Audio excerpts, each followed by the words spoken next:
À 6h45, comme chaque jour, les enjeux internationaux. Bonjour Thierry Garcin. Et bonjour Marc Boinchet. Et aujourd'hui, direction Taïwan avec le début du second mandat du président Ma.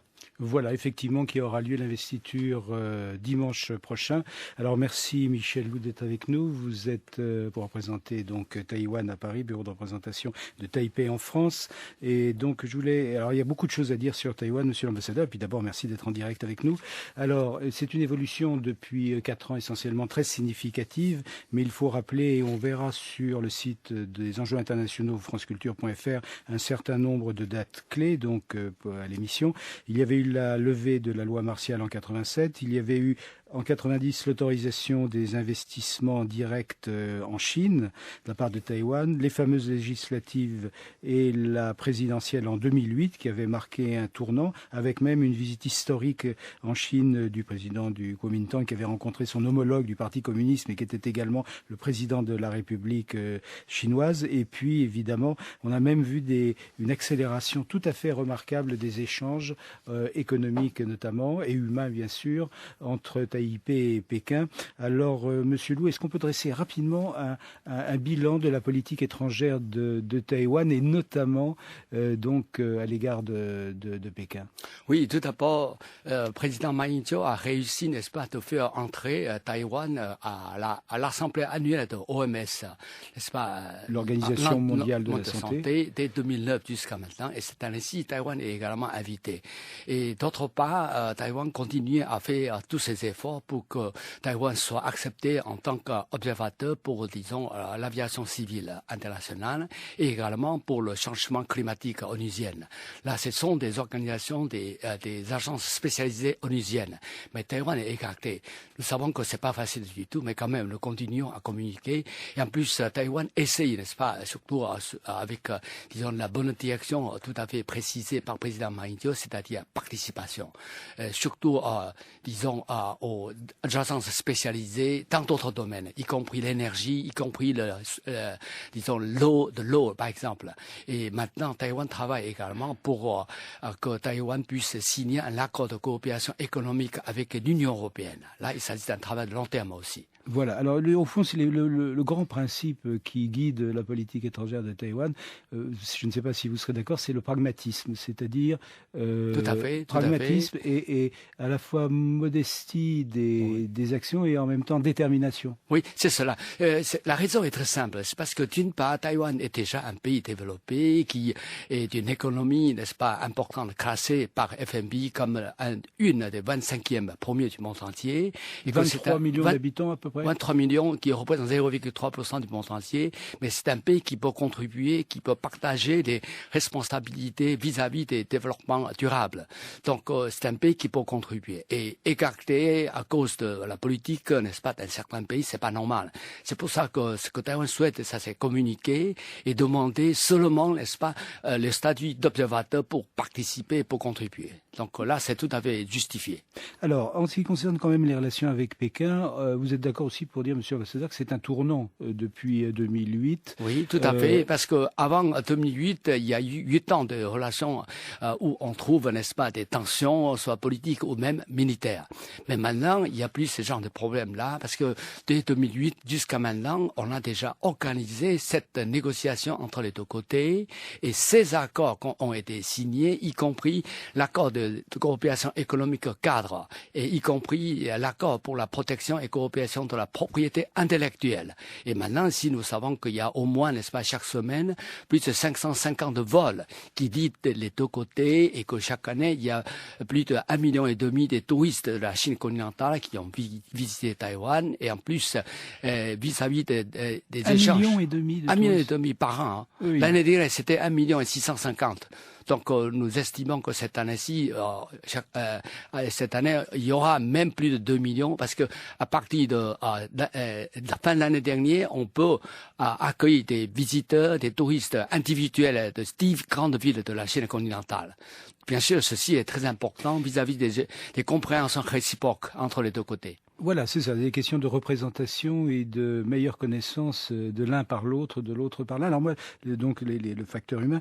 Mais là-dedans, dans le domaine international, la Chine ne veut toujours pas, n'est-ce pas, accepter la présence, disons, raisonnable de Taïwan. Il essaie et il continue, n'est-ce pas, à sanctionner Taïwan, même vis-à-vis des ONG internationales. Oui, là, c'est vraiment dommage. On rappelle l'expression évidemment française de Pékin à l'égard de Taïwan, c'est une province d'outre-mer. Pas d'outre-mer, mais plutôt rebelle. Plutôt rebelle. Voilà. Bon, alors moi j'ai été frappé évidemment depuis quelques années par l'importance des échanges et à la fois des échanges économiques entre les deux parties et également de la présence des Taïwanais en Chine continentale. Oui, c'est quand même important de les signaler, c'est-à-dire vis-à-vis du changement de la Chine continentale. Alors Taïwan a joué un rôle aussi important. C'est-à-dire non seulement en Chine continentale, il y a un investissement au montant de 200 milliards de dollars américains. Alors c'est avec ces montants-là, il y a tout le temps 1 million des hommes d'affaires et femmes d'affaires, c'est-à-dire élites taïwanais qui vivent en Chine continentale pour gérer 91 000 sociétés et qui engagent 23 millions, disons, d'emplois. Et des produits, par exemple, informatiques fabriqués par Foxconn, ça c'est une taïwanaise. Et c'est aujourd'hui les produits fabriqués par iPhone, qui est tellement connu comme les produits informatiques taïwanais, HTC ou bien Asus ou Acer, sont des fabrications taïwanaises. Vous vous rappelez d'ailleurs, s'il vous plaît, monsieur l'ambassadeur, le nombre de Taïwanais qui travaillent en Chine continentale? Oui, 1 million. 1 million. 1 million, et nous avons presque 30 000 étudiants, garçons, filles, qui font leurs études universitaires en Chine continentale. Oui, c'est considérable. C'est très positif. Oui. Alors, on peut parler on va revenir un peu sur les questions évidemment de politique étrangère, mais on peut parler d'une sorte de réunification, en tout cas dans les têtes.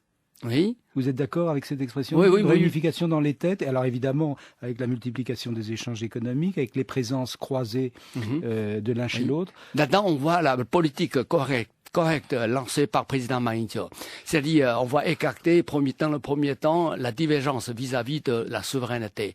Et on va travailler, n'est-ce pas, par les domaines moins difficiles, économico-commercial, éducation et également les visites entre les deux peuples. Et en ce qui concerne la signature de l'accord de paix ou bien, n'est-ce pas, négociation politique, alors là, ce n'est pas encore le moment.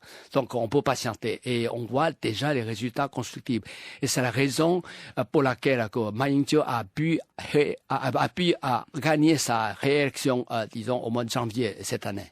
Oui, vous pouvez rappeler aussi les chiffres de sa victoire électorale. Oui, ça c'est 51,6% contre 46,6% de son adversaire, Madame Tsai Ing-wen de Parti démocrate progressiste. C'est parce qu'à la dernière, disons, phase de l'élection, c'est grâce au soutien public et explicite des grands entrepreneurs taïwanais. Donc à la fin, le peuple accorde, disons, la politique de président Ma Ying-jeou pour maintenir la stabilité, pour que des relations n'est-ce pas, entre les deux côtés puissent continuer correctement.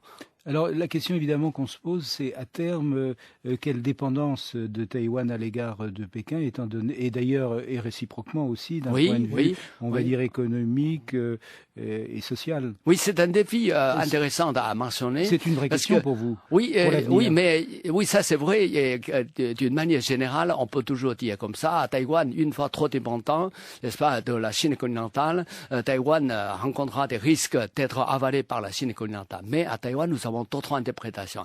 C'est-à-dire, il suffit que Taïwan continue à assurer sa compétitivité, à maintenir, n'est-ce pas, à maintenir le R&D. Aujourd'hui, c'est 3% de PIB.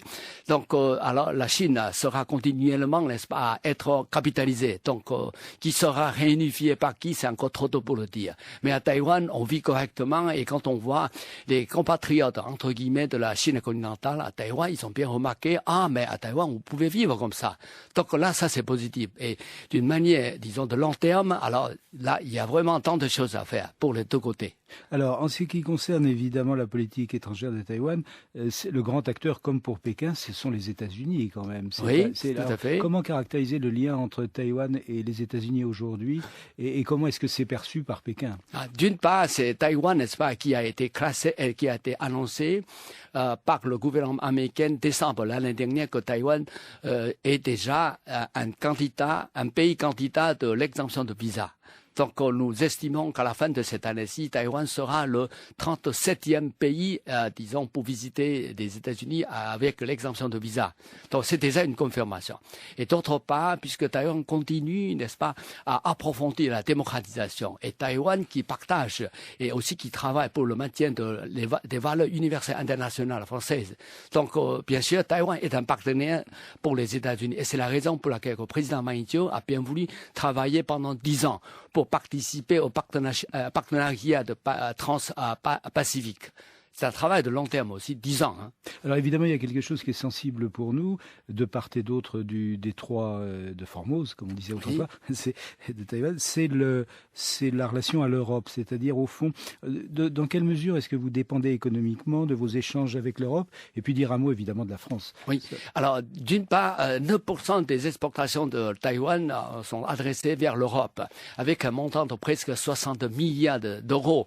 Ceci ne représente que 9%. C'est vraiment pas beaucoup, mais vis-à-vis de la France, comme à Taïwan, c'est déjà un marché pour les produits, disons, du monde entier. Et l'importation de Taïwan, l'année dernière, représente 1,5% du monde entier, même devant l'Espagne, même devant l'Australie. Donc, dans ces cas-là, c'est déjà un marché, surtout le pouvoir d'achat, PPP, comme on dit aujourd'hui.